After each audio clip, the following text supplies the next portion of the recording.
So here's a short interview with my former co-CEO, who's now CEO of ALM Translations. And we thought it would be a nice thing to have an interview between us. So today I'm doing the interviewing and Lisa's going to answer some questions. So it's been 6 or 7 months since I've stepped back and Lisa's gone solo. So I just wanted to ask her a few questions about her journey. So first off, what's the biggest shift that you've noticed since I've left the business in terms of having to run it on your own? It's quieter. Yeah, it's just, I think, the fact that the book stops with me now completely. The pressure is there in terms of the finances, etc., and like the team members. But obviously, you've been supporting, and I have a coach helping me as well. But yeah, it's just ensuring that everyone's got the same vision for the business, and making sure everyone's on the same page. That's been tricky. Yes, I mean, to be honest, we were doing it for 23 years, so it's a bit of a weird one. Doing something different for me, getting up every day is a bit of a different one as well.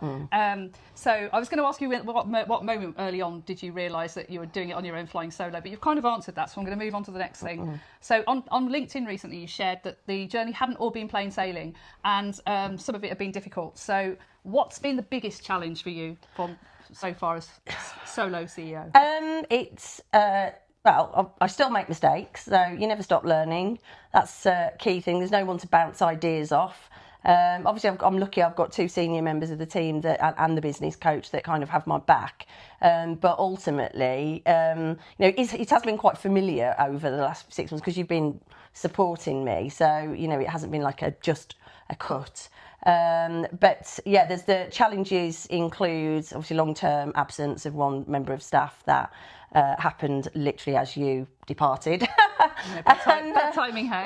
Yeah, the timing was incredible, which basically took me off course for about 7 months, several weeks.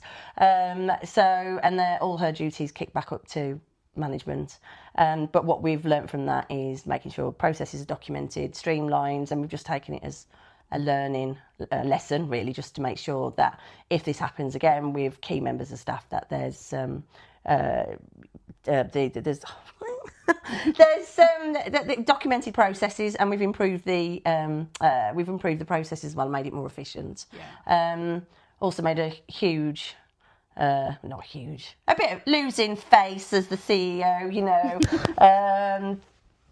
forcing a pay-per-click company into the mix because I was getting impatient with certain things. So I pushed a dodgy pay-per-click campaign in front, and it wasn't very good. And basically had to eat humble pie. And what I did was researched the contract, looked at the points you brought up, looked at the points that the team had brought up, and then basically put an email together that allowed us to get out the third and final payment of the contract because they didn't deliver. So, I'm not afraid to put my hands up and say when I've done something wrong. And I'm also not afraid to learn as well, which I had to do once the member of staff was off. So those are the challenges. Absolutely. And that's always been the same though, hasn't it? Every time something happens, you put a process in place. And over time, I think that's why the business got so strong. And there's nothing wrong with making mistakes. If no one ever made any mistakes, nothing would ever get learned. Life would be very comfortable, but it would also be very boring. So sometimes these things have to be done. So what about your idea of leadership now? Is that changed in any way? And what have been the challenges running the business solo as a leader? Yeah, I'm still quite grumpy. I still get a bit infuriated, and I find it quite difficult to hide my feelings, but I'm better than I was. I have to improve my clarity on communication. Well, something that I think I understand isn't necessarily something someone else understands. Everyone hears and understands information differently. I think I'm working on that, improving on that with the coach and with the 2 members of the senior team, because they'll tell me if something's a little bit woolly, and that's probably where I'm bad at communicating. I think that something makes perfect sense, and then someone says, "Yeah, that just doesn't really mean anything." So I've had to improve that. I think realising I don't need my brow mopped or smoke blown up my ass, because I'm human, and all I want is someone to give me facts and data and information I can use. I don't want people to dress things up and tell me what they think I want to hear. So I think that's quite common in any business, though, isn't it? Because people don't want to admit that they've done something wrong either. Yeah. So there's always that. They'll always make an excuse, and they, ultimately they always blame somebody else. But no, if you just want facts, then they know you well enough to know that that's what they've got to give you. And if they carry on blustering, then you're grumpy about it. Then so be it. and I've realised as well, obviously, the biggest gap was KPIs on senior team. Yeah. Because we just, once you're stepping out, which we both were, and leaving that to certain members of the team to move the business on, and then I step back in again. I've had to put KPIs, etc., in there, so there's visibility because it's something that wasn't really there before. So that's been a good lesson. And it's also, you think when you're your figures and your company because you've been doing it for 23 years, actually. It only takes a pair of external eyes to kind of rip that to shreds, and you go, "Oh, I didn't realise. Oh, that doesn't really make sense. Why would I do that?" Yeah. I know. But on the other hand, the business has done really well for 23 years. Yeah. So something's been done right, and yes, anyone can come in at any time. It's almost like rewriting a translation. Somebody sends a translation that's not 100%. The person editing it is only doing the editing, and yet they take all the credit for all the hard work they've done on it, but the basics are there. So we all need a bit of improvement. It's fine-tuning. I think somebody described it as we've just built a business over 23 years, and then it's like having loads of extensions put on it without any building regs. That's a good analogy. I like that. And obviously we're ISO accredited as well, so the processes are there, but when you're stepping out and then you step back in again and you start looking and digging. I mean, you'll always find something when you dig. Yeah, that's true. So, sometimes it's better not to, isn't it? Just in case. So do you think sometimes then people underestimate what it actually takes to run the business?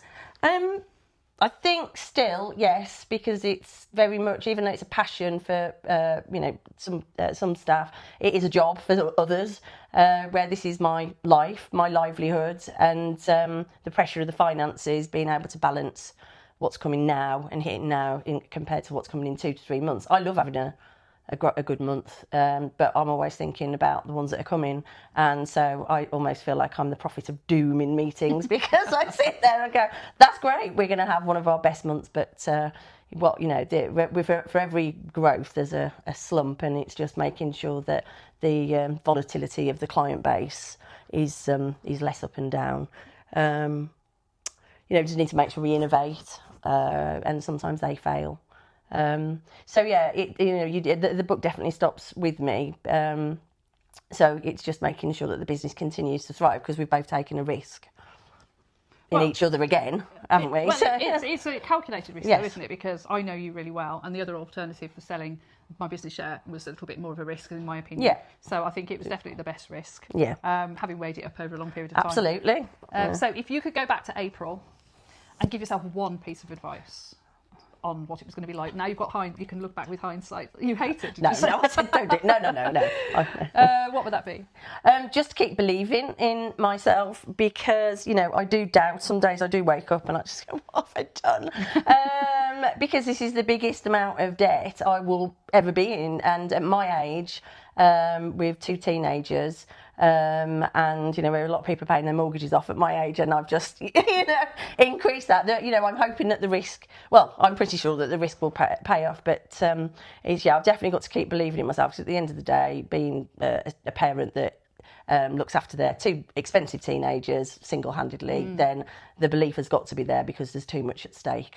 Yes, I think solo parenting while running a business, I think we can both agree that's one of the most difficult things you can do. And useless ex-husbands. Yes. Final question, it's not on the list. Do you miss me? No. It's quieter.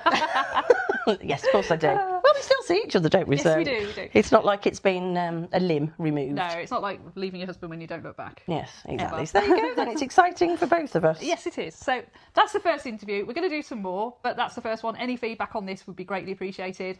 Give us a follow, ALM Translations Ltd, and we'll be doing more. Maybe Lisa will interview me next time and put me on the grill, so to speak. So thanks for talking to me today, and this will be going up shortly on TikTok, and we're going to make a version for YouTube, so you can subscribe to the ALM channel as well. So thanks very much for listening.